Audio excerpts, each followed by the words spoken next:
Grab your musket, ball, and powder because you're probably a member of at least one unorganized militia. Let's discuss state versus U.S. militias and how you became a member without even realizing it. The Second Amendment prevents the government from infringing on the right of the people to keep and bear arms. What it says specifically is a well-regulated militia being necessary to the security of a free state, the right of the people to keep and bear arms shall not be infringed. As you can see, the Second Amendment unequivocally declares that a well-regulated militia is necessary to ensure the security of a free state. Although use of the word militia may seem controversial to some people, the militia was the cornerstone of the nation's independence during the American Revolution. In fact, militias are still alive and well today. Depending on what state you live in, chances are that you're probably a member of at least one militia. There are two types of militias in the U.S. Organized militias and unorganized militias. The organized militia consists of the National Guard and the Naval Militia, but we're not going to discuss the organized militias today. The unorganized militia consists of the members of the militia who are not members of the National Guard or Naval Militia. It might seem confusing at first, but bear with me. Basically, if you're a member of the U.S. militia, then you're either organized or unorganized. So, how do you know if you're a member of the U.S. militia? The U.S. Code defines the militia for the United States. There are two types of people who are automatically members of the U.S. militia.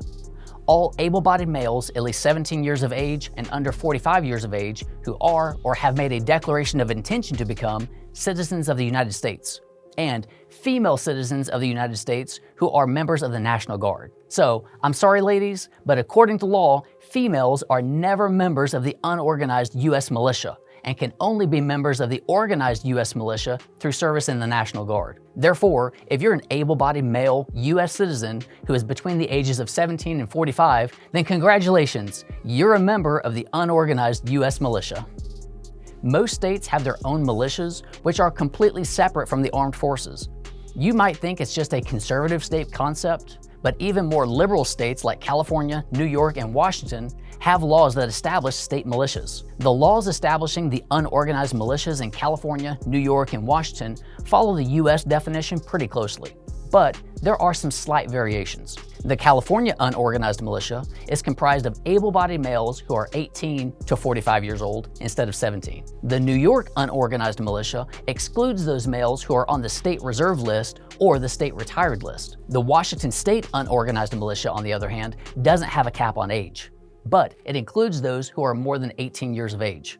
Also, and most surprisingly, the Washington State Unorganized Militia isn't just limited to males, but includes all able-bodied persons. But in some states, take Florida for example, the inclusion in the unorganized militia is even broader. In Florida, the unorganized militia is composed of all persons who are subject to military duty, but who are not members of units of the organized militia. You might notice that Texas is missing from this list. Well, that's because Texas absolutely gutted their unorganized militia, which is referred to as the reserve militia, and nobody even noticed.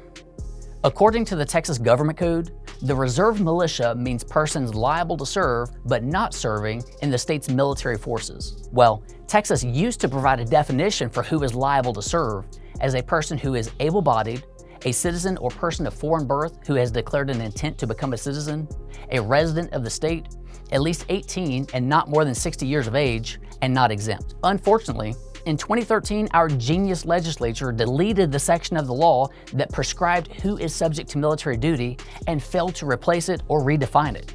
That means that we're left with a reserve militia composed of those who are liable to serve in the state military forces, but with no definition of who is liable to serve in those state military forces. The saddest thing is that it has been this way for the past 10 years, and there are no signs of fixing it.